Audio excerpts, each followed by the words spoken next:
மகுடம் அப்படிங்கிற ஒரு அற்புதமான ஒரு திரைப்படத்தை நம்ம விஷால் அவர்கள் டைரக்ஷன் பண்ணி ஆக்ட் பண்ணி அதில் அவர் கதை, திரைக்கதை, வசனம் எல்லாத்தையுமே அவரே கொண்டு வந்து கொட்டி வச்சிருக்காரு. இந்த படத்தை பற்றி கொஞ்சம் பார்த்து வந்துடலாம். அதுக்கு முன்னாடி வந்து நிறைய பேர் கேட்கலாம், ஏன்டா விஸ்வநாதன் சன்ஸ் வந்துச்சடா அதை பற்றி கொஞ்சம் பேசண்டான்னு சொல்லுவீங்க. அதுக்கு நம்ம ரிவ்யூ போட்டால் அது ரிவ்யூவாக இருக்காது, ஒரு ஸ்பாய்லராக தான் இருக்கும். எல்லாருமே ரிவ்யூன்னு சொல்லிட்டு இருக்காங்க, நான் அவங்க ஸ்பாயில் பண்ணியிருக்காங்க.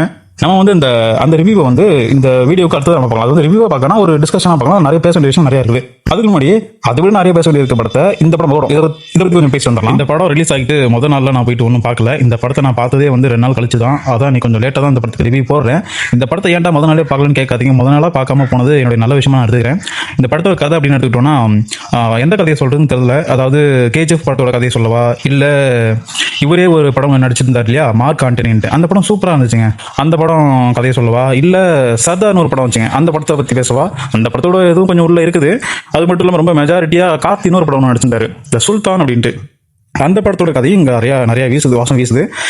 இப்போ இது எல்லாத்தையுமே ஒன்றா சேர்த்து மிக்ஸில் போட்டு அடிச்சு விட்டு சக்கரைக்கு பதிலாக உப்பு போட்டுவிட்டார்.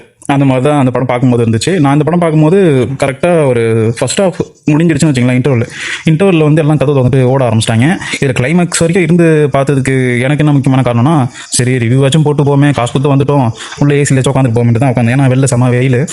உட்காந்து பார்த்ததில் கிளைமேக்ஸ் வரைக்கும் நல்லா உட்கார முடியல. ஏன்னா தேட்டர் படம் ஓடிட்டு இருக்கு, அதை யாரும் கவனிக்கல. அதெல்லாம் விட்டுவிட்டு இவனுக்குள்ளேயே டிஸ்கஸ் பண்ணிக்கிறாங்க. அண்ணா விட்டுனான்னு ஒருத்தவங்க நடத்தலாம், அதில் கெட்ட வார்த்தை பேசி 4 பேர் கத்திட்டு இருக்காங்க. ஃபேமிலியோட வந்திருக்காங்க, இருந்தாலும் அந்த தேட்டரில் உட்காந்து பார்க்க தற்கொலைங்க அப்படி தான் கத்திட்டு இருக்குதுங்க. இது மட்டும் பார்த்தாதுன்னா அந்த படத்தை பார்க்க முடியல தான். அதுக்காக அப்படிலாம் பேசிட்டு இருக்க முடியாது. விஷாலை பற்றி என்ன விட்டுனா தெரியாதனமா உள்ள வந்துட்டோன்னு இந்த மீம்லாம் வரும் பார்த்தீங்களா, அதை வச்சுலாம் பேசிட்டு இருக்காங்க. நல்லா கேட்டுக்கோங்க, விஷாலன் அடிக்கணுங்கிறதுலாம் என்னோட நோக்கம் கிடையாது. படம் நல்லா இருக்கா இல்லையான்னு சொல்கிறது மட்டும் தான் என்னோட நோக்கம். அவர் வந்து ஒரு ஆக்ஷன் கமர்ஷியல், அதாவது ஒரு ரூரல் படங்களில் நடிச்சிருந்தா அவருடைய பர்ஃபார்மன்ஸே வேற மாதிரி இருக்கும். நாங்களும் சண்டை கோழி பார்த்து வளர்ந்தவங்க தான்.